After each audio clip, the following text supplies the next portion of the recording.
It's time for another Dice Tower review with Zee Garcia.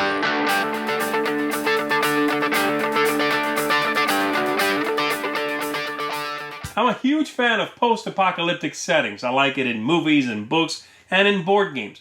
Though honestly, I've yet to find one in a board game form that is both engaging and interesting and thematic. There are some that are a little bit more abstract that I like very much, but the ones that try to be realistic or simulations, they tend to be too clunky or too long or have, just too much going on in there. And so today I'm going to be taking a look at Saltlands, which is a game with a very interesting post-apocalyptic premise.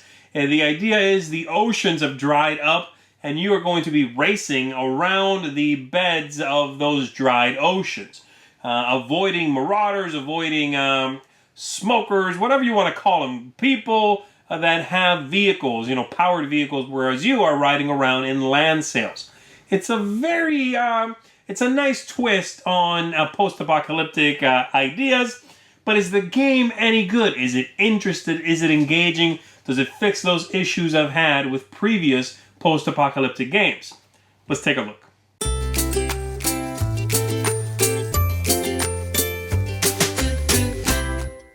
Alright, so before I get started with what will hopefully be a fairly brief overview, I do want to mention the game has a lot of different ways in which it can be set up, as evidenced here by the manual. So you can play with 2 to 6 players, tutorial mode, or co-op, or classic, or competitive. You can play solitaire mode, and then you can play all 3 of those on easy, medium, or hard. You can also play on 2 different map sizes, this being the smaller one. So there's a lot of different ways you can tackle this. I'm going to just give you a look at the regular classic on the small, and that's going to be it. And again, I'm not going to be going over everything or even close to that, hopefully. So just to give you an idea of how it goes. Each character is going to have their player board. You have your character card. You have a land sail you start with. You start with some equipment cards as well. You set up some of the baddies. In this case, with 3 players, we're taking a look at a pickup over here, a truck, and a speedster. In those places, these 3 tiles being the starting tiles are face up, with some goodies on them, and you are looking for specific cards in the deck, and you want to end up where these things are. Right now, these are rumors only. We suspect they are there, but they will move around, and wherever they end up, that's where you'll be able to go and win. Either one of them you can go and win with the right cards. And so we're going to start right here with this character, the Scout.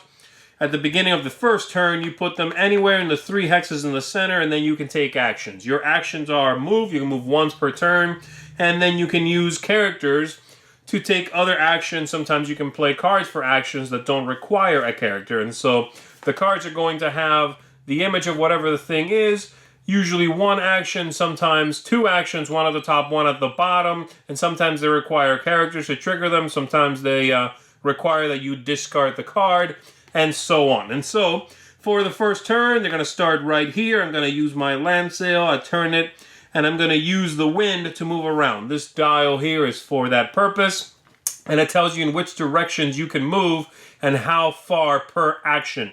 We start with these 2 starting cards denoting the wind, which is a strength of 4, so you can take 4 turns to move utilizing the wind. And so I can go 1, 2, 3, and let's say I stop there, all right?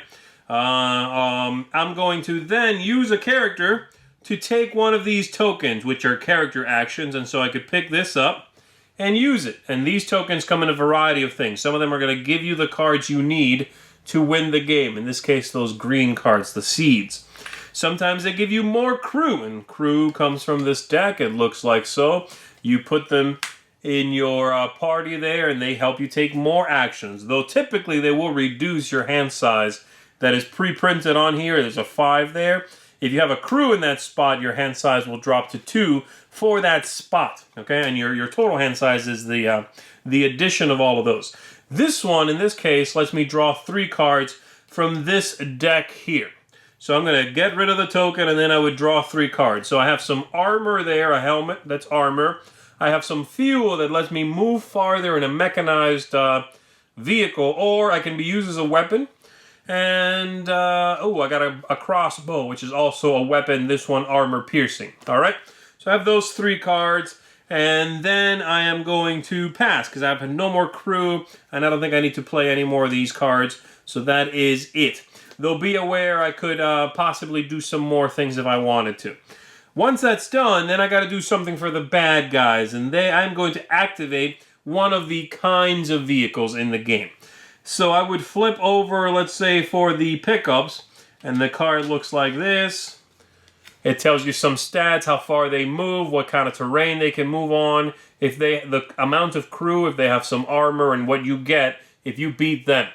And so I'm going to flip over a card from this little deck you prepare that tells you what happens. And so I do that. This symbol at the top means that they're not going to attack me, but they do move farther, and they try to make it as close to the closest character on the board as possible. And so this speedster is going to go 1, 2, 3, which is their base speed, plus another 3, and they get right next to me. But they don't attack. And then the A down here means where they spawn some new ones. And so I look for empty A's, there's one there, and I put another pickup there. So that's it for my turn. It would be the next player's turn, who at the beginning of their turn would prep all these cards. If they were turned sideways, you ready everything, and then they can take actions themselves.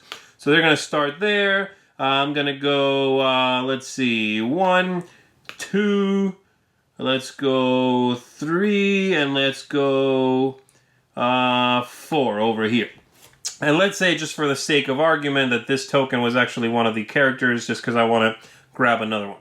All right, so I've done the moving. I can now do the character action where I can pick this up here. That gets me another character, which comes ready, by the way, and I could use it to grab yet another token.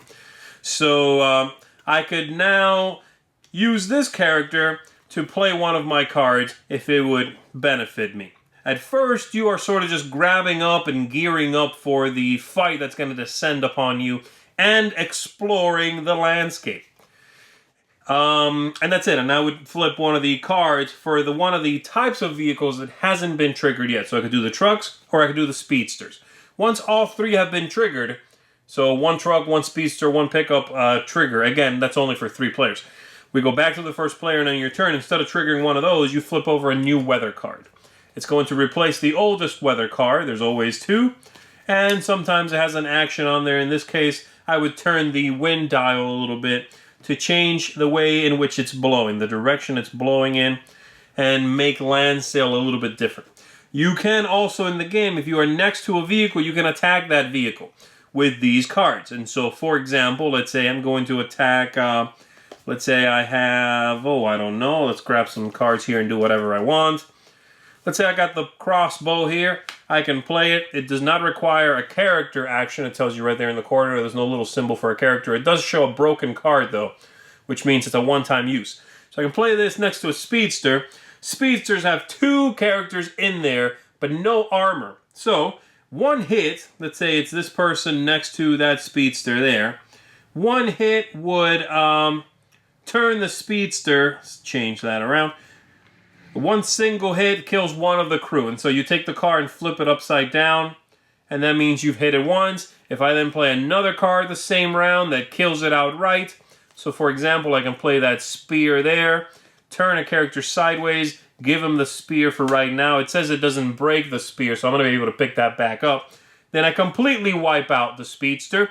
I can choose to take the vehicle, and I would look through the pile here for a speedster card, and take it and get rid of my land sail. So you have trucks in here, and here are all the other kinds of vehicles that I'm not showing you right now, but there are some in here, as you can see. So lots of very cool different stuff. So there should be a speedster in here somewhere. There it is. So I would get rid of this. I would give myself the speedster. I can, from now on, I also draw some special cards, by the way, when I take out an enemy. From now on, when it's my turn, I can then use motorized vehicles to move around. And this tells me how far I can move. If I have a gas card, I can move farther, and so on. As you are playing, these land types are going to be discovered. They can be discovered from cards we play, maps and such, compasses and such, or from some of the tiles on the board, which will allow you to discover new places. When you flip over one of these, you will also be drawing some rumor cards, and they are going to move these tokens, which is again where you want to end up. And so this tells you where to move them. You can choose the top or the bottom, move all the tokens on the board if possible without moving them off the board, all right? And so that's what you're doing. And these things are going to be flipped up. They're going to be populated by new tokens on the places that show wrecks. And of course, you've now made the game easier because you have more places to find. You've also just made it harder because there are more places to spawn. All right? This continues. We reveal the whole map until someone, or possibly a group, not everyone necessarily, but a group of people can escape the map and win. Combat, as I said, also works the other way. If a vehicle gets next to you, they'll attack you for their strength, and you are going to have to defend either by killing a crew that takes the hit for that, one of the extra crew.